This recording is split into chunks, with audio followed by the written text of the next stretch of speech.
Hi, my name is Lucas Whitaker, and today I will be discussing coffee. Coffee. Most people know what coffee is, but do you know the journey from the seed all the way to your cup?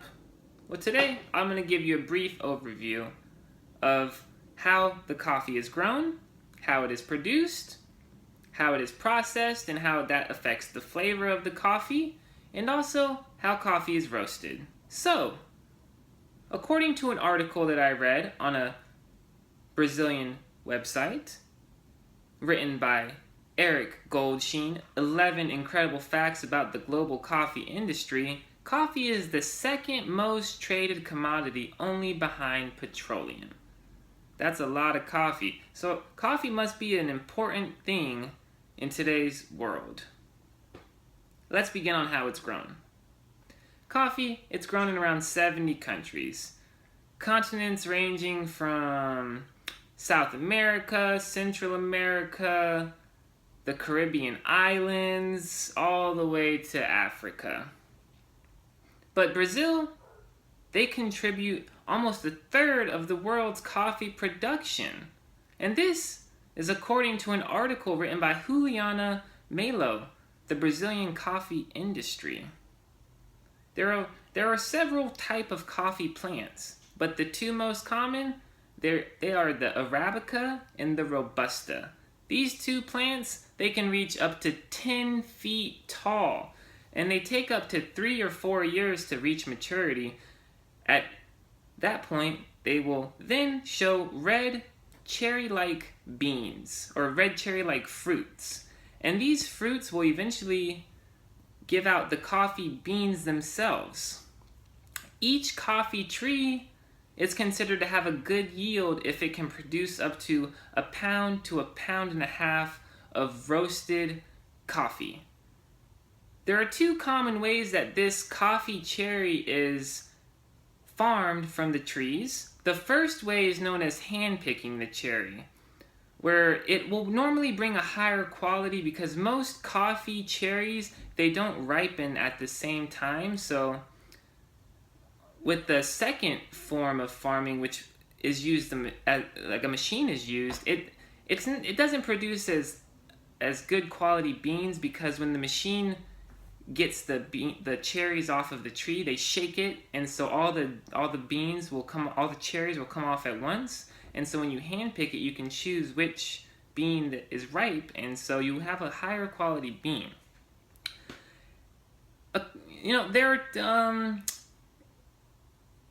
There are different ways that the coffees can be processed. These two ways are natural and washed.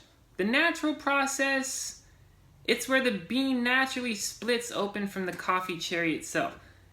There's no running water involved. Most of the cherries, they're laid out into a giant area, for the sunlight to hit them, and once they are dried out, the bean itself will split from the cherry, and it'll leave a sweeter flavor, a more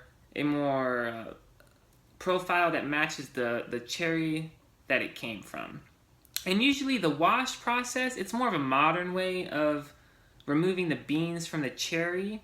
In this process, the cherries are run through a pulp machine where the skin is washed off from the cherry. Usually this gives a less fruity taste and a more strong body flavor to the bean.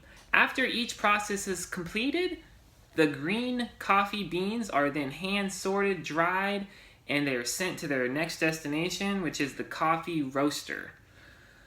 So there are two types of ways that coffee can be roasted.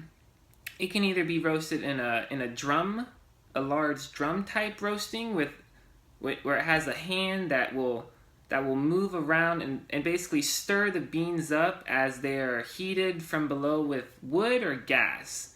And this is a more common way of roasting for small batch roasters. And then the second way is going to be, it's like a giant dryer almost, and the beans are circulating through hot air, and the beans are roasted.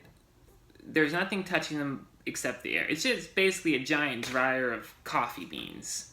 And until the desired color is reached, the lighter roasts, they normally have more caffeine than the darker roasts do, because you're cooking out the oils from the beans. So the darker roast will have a more of a smoky flavor, and the lighter roast will have a more floral flavor.